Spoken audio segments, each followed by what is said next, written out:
तो हेलो दोस्तों, welcome to my YouTube channel. दोस्तों, मैं सोनू सर आप लोगों का स्वागत करता हूं अपने यूट्यूब चैनल पर।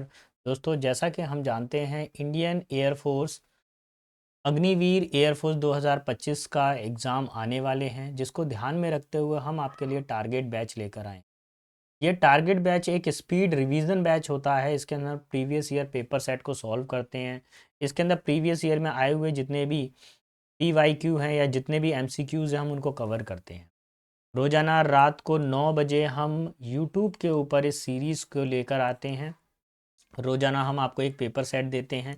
अभी तक हम लोग सेट नंबर 1 से लेकर 7 तक कंप्लीट कर चुके हैं और आज हम डिस्कशन करेंगे सेट नंबर 8। ये लगातार सीरीज़ चल रही है, इसमें विदाउट ब्रेक सीरीज़ रहती है, पर डे एक क्वेश्चन पेपर अपडेट कर दिया जाता है। तो बिना समय गंवाए हम अपने वीडियो को शुरू करते हैं। ये रहा क्वेश्चन नंबर 1। अच्छा, क्वेश्चन नंबर जो 1 है वो किससे रिलेट करता है? वो 27 जुलाई 2022 का क्वेश्चन पेपर है। इस क्वेश्चन के अंदर पूछा गया, word is given followed the 4 option. एक शब्द दिया गया, उसके 4 ऑप्शन दिए गए हैं। Select the option which explains the meaning of the word. जो शब्द का अर्थ स्पष्ट करे एंड मार्क द आंसर। तो देखो भैया, जो मीनिंग बताता है किसी भी चीज का, तो या तो उसको क्या बोला जाता है? सिनोनियम्स, ठीक है, या बोला जाता है सेम मीनिंग वाला, या बोला जाता है नियरेस्ट मीनिंग, या बोला जाता है क्लोजेस्ट मीनिंग। अब इतने वर्ड अभी तक एयरफोर्स में पूछे गए थे। अब इन चारों वर्डों की जगह पे अब एक नया वर्ड आ गया, एक्सप्लेन्स द मीनिंग। तो ये भी क्या है? सिनोनिम का ही पार्ट है, समानार्थी ही आपको बताना है। कैलकुलेटिव का मतलब क्या होता है? गणनात्मक। क्या होता है? गणनात्मक होता है ये। कंप्यूट का मतलब होता है किसी चीज़ की गणना करना। अनवाइज का मतलब होता है फूल। और थॉटलेस का मतलब होता है जिसमें कोई विचार नहीं हो, जो न्यूट्रल हो, विचार नहीं हो। और इनडिस्क्रीट का मतलब क्या होता है कि जो ऐसा व्यक्ति जो तुरंत ही क्रोध हो जाए, मतलब जिसमें समझ की कमी हो, विवेक की कमी हो, अविवेकी, यानी तुरंत गुस्सा होने वाला, क्रोध हो जाता है बहुत जल्दी। तो हमारा फाइनल आंसर बनेगा ऑप्शन नंबर 1 ए, कंप्यूट मतलब गणना करना। Let's see question number 2। Two क्या बोल रहा है? नॉस्टाल्गिया। नॉस्टाल्गिया का मतलब क्या होता है कि पुरानी याद। इसमें टी को एल को नहीं पढ़ा, इसको नौसलगिया पढ़ा जाता है। क्या पढ़ा जाता है? नौसलगिया पढ़ा जाता है।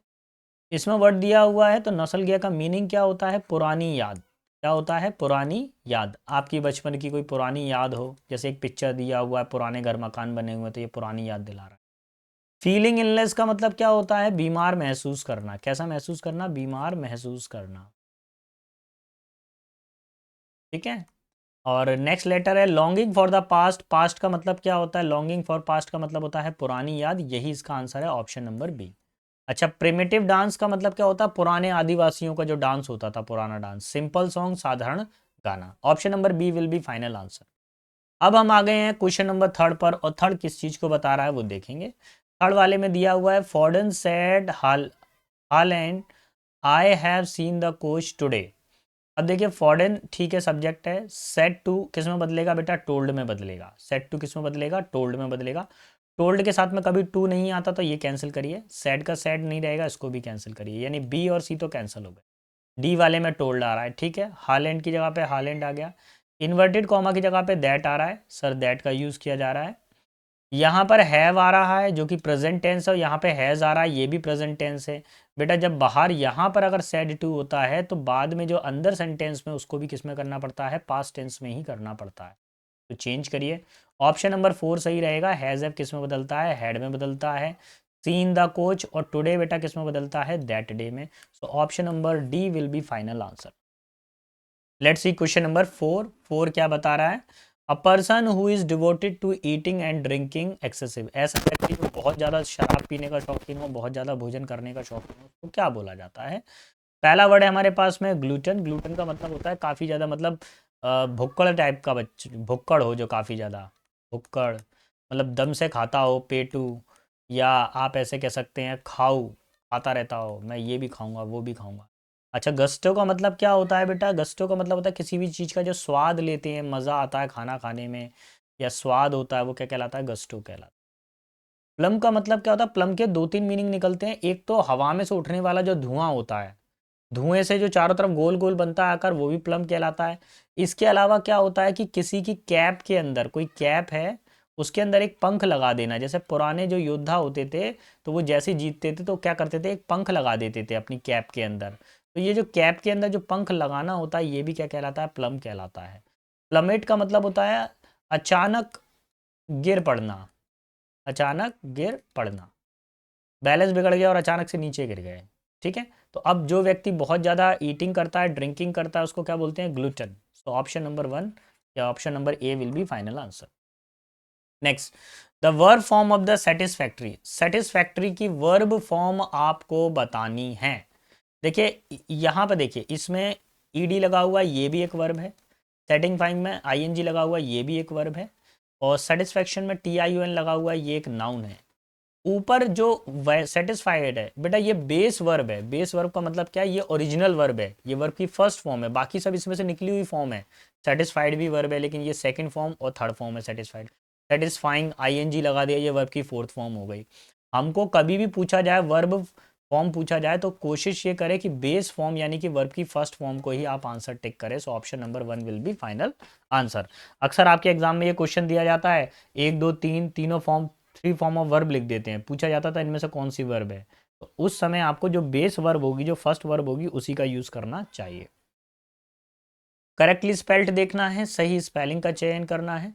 पहला वर्ड है ब्राइडल, ब्राइडल की स्पेलिंग गलत है, ई की जगह पर आई आना चाहिए, और ब्राइडल का मतलब होता है लगाम, घोड़े की जो लगाम होती है वो यही होता है। फीजिएबल, फीजिएबल की स्पेलिंग बिल्कुल सही है, और फीजिएबल का मतलब होता है कोई काम क्या हो, प्रैक्टिकल हो, संभव हो, जिस काम को हम टाल नहीं सकते हो, यही इसका आंसर है, ऑप्शन नंबर बी। अच्छा, प्रोहिबिशन की स्पेलिंग थोड़ा करेक्ट करेंगे। एस की जगह पर क्या आएगा बेटा, टी आएगा। और इसका जो मीनिंग क्या निकलता है, किसी भी चीज़ को मना करना, निषेध कर देना, किसी चीज़ को रोक देना। ठीक है। योग, योग में बेटा यहाँ ई जोड़ लीजिए, योग के लास्ट में क्या जुड़ेगा, ई जुड़ेगा, और जिसका मीनिंग क्या निकलेगा, हॉर्स कॉलर। जो घोड़ा होता है, घोड़े की जो कॉलर बनाई जाती है, उसके आसपास में जो एक टकटकी बांध दी जाती है, that is called yoga. So option number B will be final answer. Clear. Question number 7 पर आते हैं बेटा। 7 पे क्या दिया हुआ, the butterfly spend the rest of dash, यहाँ पे डैश लगा हुआ है। ठीक है, dash of life unable to fly. अच्छा, इसमें करना क्या है, रेस्ट ऑफ लाइफ, यहाँ पे बटरफ्लाई क्या है बेटा, सब्जेक्ट है। और जो भी इंसेक्ट होते हैं या जो कीट पतंगे होते हैं, उनके लिए हमेशा इट या इट्स का यूज़ करना चाहिए। तो यहाँ पर जो प्रॉपर आंसर बनेगा बेटा, पजेसिव प्रोनाउन का यूज़ करेंगे, यहाँ पर इट्स का यूज़ करेंगे, क्योंकि इट्स के बाद में क्या आता है बेटा, एक नाउन आता है। तो पजेसिव एडजेक्टिव में हम किसका यूज़ करेंगे, इट्स का यूज़ करेंगे, यही आंसर हो जाएगा, ऑप्शन नंबर बी। चलिए, अब यहाँ पर दोबारा से करेक्ट स्पेलिंग बतानी है। क्या पहले वाली हिरार्की की स्पेलिंग सही है, नहीं है। दूसरी वाली भी स्पेलिंग गलत है। तीसरी वाली हिरार्की, ये वाली सही है, और फोर्थ वाली बेटा गलत है। ठीक है। अच्छा, हिरार्की का मतलब क्या होता है, वंशानुगत होता है, कोई काम वंशानुगत हो, या फिर क्या अनुक्रम से हो रहा हो, कोई काम क्या हो, क्रम से चल रहा हो। पहले क्या आ गए, फोर फादर आ गए, पहले मतलब पहले जैसे ग्रैंड फादर आ गए, उसके बाद में आ गए फादर, फिर आपका टर्न आ गया, फिर उसके बाद में आपके बेटा आ गया, सन आ गया। तो ऐसे करके जो एक वंशावली होती है, वो क्या कहलाती है, हिरार्की कहलाती है। Option number C will be final answer. Clear. Let's see question number 9। ये जो क्वेश्चन पूछा गया है बेटा, ये आपका प्रपोजिशन चैप्टर से पूछा गया है। एक क्वेश्चन डेफिनेटली वो प्रपोजिशन चैप्टर से पूछ रहे हैं। You should abide dash the law and regulation of our country. Abide के साथ में हमेशा बेटा एक प्रपोजिशन आता है, उसको क्या बोलते हैं, बाय बोला जाता है। तो option number C will be final. Abide by, जिसका मतलब होता है पालन करना, नियमों का पालन करना, क्या कहलाता है, अबाइड बाय कहलाता है। अगले क्वेश्चन की तरफ आएंगे बेटा। वर्ड दिया हुआ है प्रूडेंट। अब प्रूडेंट का मतलब क्या होता है, ऐसा व्यक्ति जो काफ़ी ज़्यादा समझदार हो। कैसा हो, समझदार हो, इसके अंदर समझ हो काफ़ी। फिर है परस्पिकेस। परस्पिकेस का मतलब क्या होता है, जो मतलब अपने जो सीक्रेट को बता दे लोगों के सामने, चुपचाप से भेद खोल दे जो किसी चीज़ का। पोलराइज का मतलब क्या होता है, किसी के अंदर फूट डालना, है ना, अलग अलग करना, फूट डालना। इनडिस्क्रीट का मतलब क्या होता है, जिसमें समझ की कमी हो, जो समझदार ना हो, है ना। या कह सकते हैं आप असावधान, क्या कह सकते हैं, असावधान। कैसा हो सकता है ये व्यक्ति, असावधान हो सकता है, असावधानी पूर्वक कह सकते हैं, असावधानी पूर्वक। कैनी का मतलब क्या होता है, व्यक्ति जो क्या हो, काफ़ी ज़्यादा चालाक हो। तो अभी देखिए, कोई व्यक्ति समझदार है यानी कि वो सावधान है, सावधान यानी कि वो क्या है, अलर्ट है। तो कोई व्यक्ति अलर्ट है और दूसरा क्या है, नॉन अलर्ट है। So option number C will be final answer. Clear. Now comes to the question number 11, correct the select the correct spelling. Correct spelling का चयन करना है आपको। तो शुरू करें भैया। इसके अंदर पहला वर्ड है हमारे पास में बिगनिंग। आई थिंक बिगनिंग की स्पेलिंग तो यहाँ करेक्ट दे दी है। ठीक है भैया, ये तो करेक्ट है। फिर सोल्जर, सोल्जर की भी स्पेलिंग यहाँ पे करेक्ट दे दी है। गाइडेंस, गाइडेंस की स्पेलिंग गलत है। यहाँ पर ई की जगह पर क्या आना चाहिए, ए आना चाहिए। ठीक है। अच्छा, शाइनिंग, शाइनिंग में डबल एन नहीं आता, केवल सिंगल एन आता है यहाँ पर। अब ज़रूरत की चीज़ क्या है कि देखिए यहाँ पे ये दो आंसर हो गए हैं बेटा। ये हो सकता है मेरे से टाइपिंग एरर हो गई हो, तो इनमें से जो आंसर बनेगा वो फाइनल आंसर बनेगा, वो सोल्जर बनेगा। ठीक है, जो फाइनल आंसर है वो सोल्जर है। हालांकि बिगनिंग में जो टाइपिंग होना था वो ये टाइप करना था मेरे को। क्या टाइप करना था मेरे को, बिगिन नहीं, मेरे को ये टाइप करना था। इसको बनाना था मेरे को क्वेश्चन, और इसको बनाना था मेरे को आंसर। लेकिन मैंने क्वेश्चन गलत टाइप कर दिया है, तो प्लीज़ आप इसको इग्नोर कर दीजिए। आप ऑप्शन नंबर बी को टिक लगाइएगा। क्लियर। अब आगे बढ़ते हैं क्वेश्चन नंबर 12 पर। 12 में देखिए क्या पूछा गया है, एंटोनिम बताना है। वर्ड है हमारे पास में रिपल्सिव। अब इसके चेहरे से देख के कैसा लग रहा है, ये काफ़ी ज़्यादा बदला लेने वाला हो, गुस्से वाला हो, प्रतिकारक हो।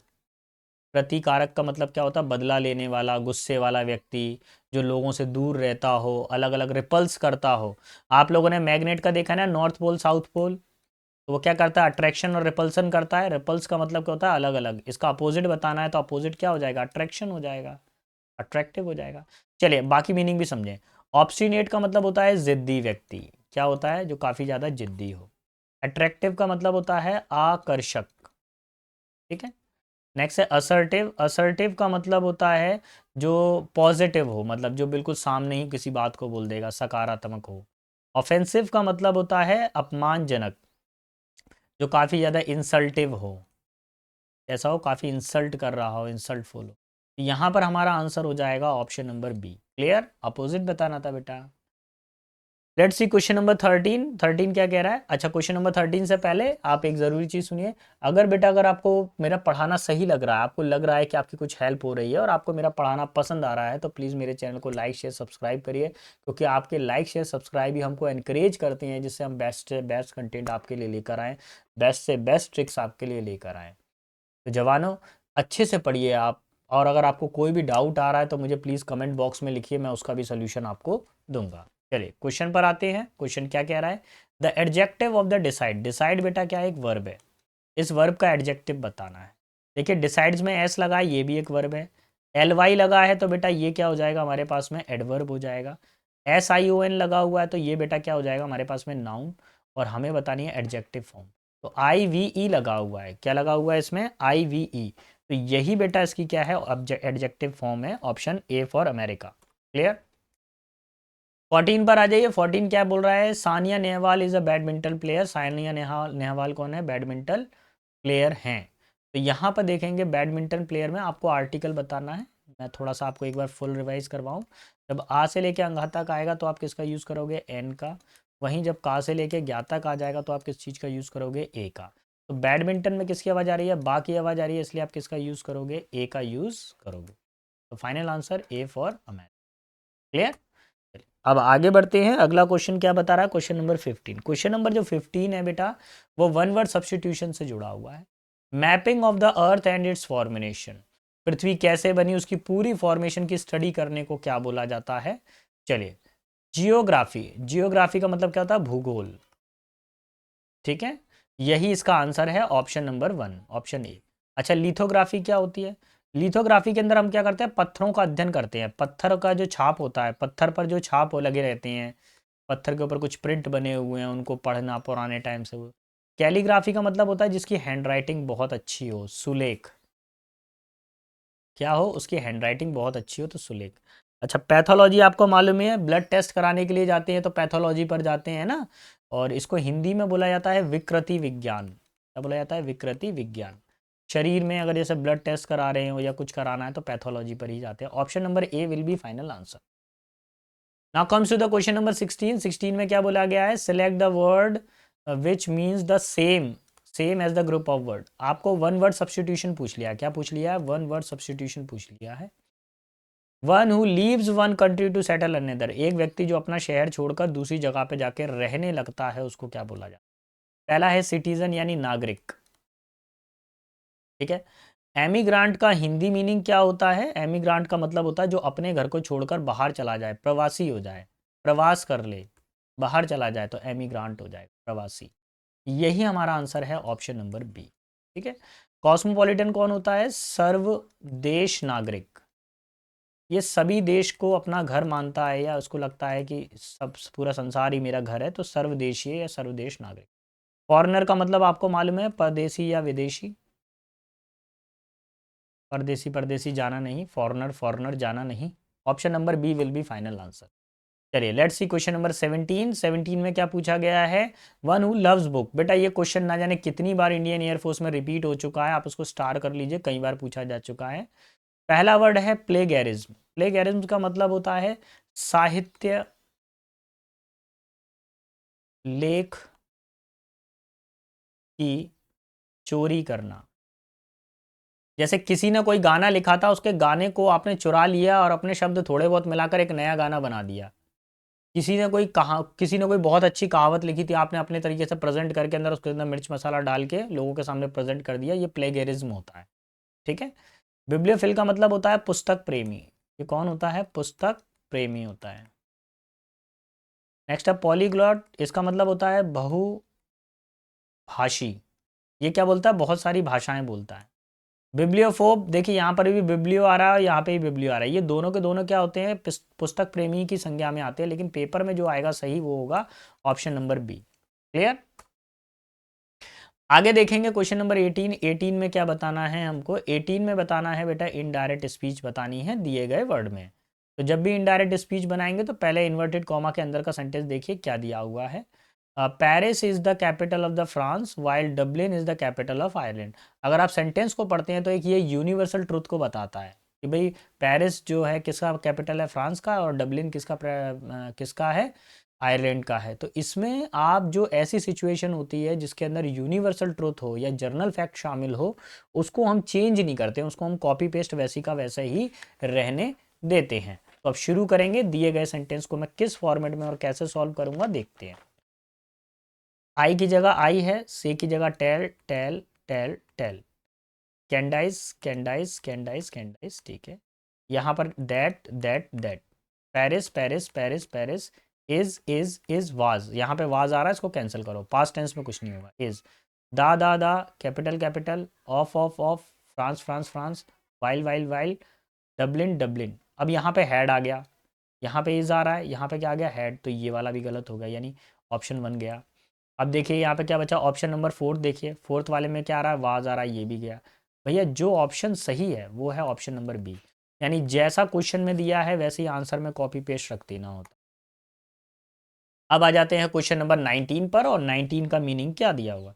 वांडरर का मतलब होता है घुमक्कड़। क्या होता है? ये घुमक्कड़ होता है, लेकिन ये क्या होता है कि यात्री होता है। ये क्या होता है? यात्रा करता रहता है, घुमंतु होता है, यात्रा करता है, एक जगह से दूसरी जगह ट्रेवल कर रहा है, ठीक है। अच्छा, नेटिव का मतलब कौन होता है? नेटिव का मतलब होता है स्वदेशी, जो अपने ही देश का नागरिक हो, स्वदेशी। बैगर का मतलब होता है भिखारी। बैगर का मतलब कौन होता है? भिखारी, भीख मांगने वाला, भिखारी, ठीक है। नेक्स्ट है ट्रैम्परर। ट्रैम्परर का मतलब होता है भटकना, एक जगह से दूसरी जगह पर हम भटकते हैं तो ट्रैम्परर कहलाता है। ट्रैवलर का मतलब क्या होता है? यात्री होता है। अभी हमको वांडरर का सिनोनिम्स बताना है, option number D will be final. Clear? चलिए, तो बेटा क्वेश्चन नंबर 20 पर आ गए हैं, आज का सेशन का सबसे लास्ट क्वेश्चन है। और मैं आपको एक ज़रूरी चीज़ बता दूं, रोजाना रात को 9 बजे हम आपके लिए एक पेपर सेट लेकर आते हैं यूट्यूब पर। इसमें एयरफोर्स अग्निवीर के पेपर सेट को टारगेट करते हुए पूरा का पूरा सीरीज़ आ रहा है। जब तक आपका एग्ज़ाम नहीं हो जाएगा तब तक हम कंटिन्यू पर डे आपके लिए पेपर सेट लाते रहेंगे। अगर आपने कुछ भी नहीं पढ़ा है इंग्लिश में अभी तक, तो बस अगर आप इन पेपर सेट्स को भी लगा लेते हैं तो भी आपका उद्धार हो जाएगा, तो भी आप कर जाएंगे पेपर में। देखिए 20 जो क्वेश्चन है उसमें से 15 नंबर का आप ग्रामर मान लीजिए और 5 नंबर का पैसेज मान लीजिए, ठीक है।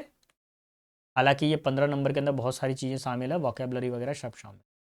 आप ये पैसेज में से तो 3 मार्क्स आपके यहाँ आ ही जाएंगे, क्योंकि पैसेज इतना टफ नहीं आता, 3 नंबर कोई भी ला सकता है। यहाँ 15 में से 10 आ गए आपके, टोटल कितना हो गया? 13।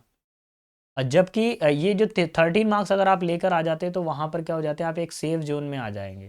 लेकिन हमको क्या करना है, हमको करना है स्कोर हाई अपना। तो कोशिश करें कि 15 से 16 अगर आपके नंबर आ जाए तो अच्छी बात है। और कई बच्चों ने 20 आउट ऑफ 20 भी स्कोर किया है हमारी एकेडमी से। तो हमको पीएचडी नहीं करना, हमको डॉक्टरगिरी नहीं करना है, हमको सिर्फ इतना करना है कि हमारा पेपर क्रैक हो जाए और हम मेरिट लिस्ट में आ जाए। ठीक है, बढ़ते हैं आगे की तरफ। कन्फिस्केट, कन्फिस्केट का मतलब होता है किसी चीज़ को जब्त कर लेना। जब्त, जब्त करना। ठीक है, बंद कर देना मतलब गिरफ्त कर लेना। रिलीज का मतलब क्या होता है, किसी चीज़ को रिहा कर देना, मुक्त कर देना। रिहा करना, मुक्त करना। सीज का मतलब होता है किसी चीज़ को क्या कर देना, जब्त करना, जब्त करना। ठीक है, प्रोड्यूस का मतलब क्या होता है, उत्पन्न करना। और एग्जिबिट का मतलब क्या होता है, किसी चीज़ को दर्शाना, है ना, दिखाते ना, एग्जिबिट करते हैं, दर्शाना। एग्जीबिशन लगता है ना, दर्शाना। तो हमको क्या चाहिए, सिनोनिम चाहिए। तो कन्फिस्केट का मतलब जब्त करना और सीज का मतलब भी क्या होता है, जब्त करना। So final answer is option number B.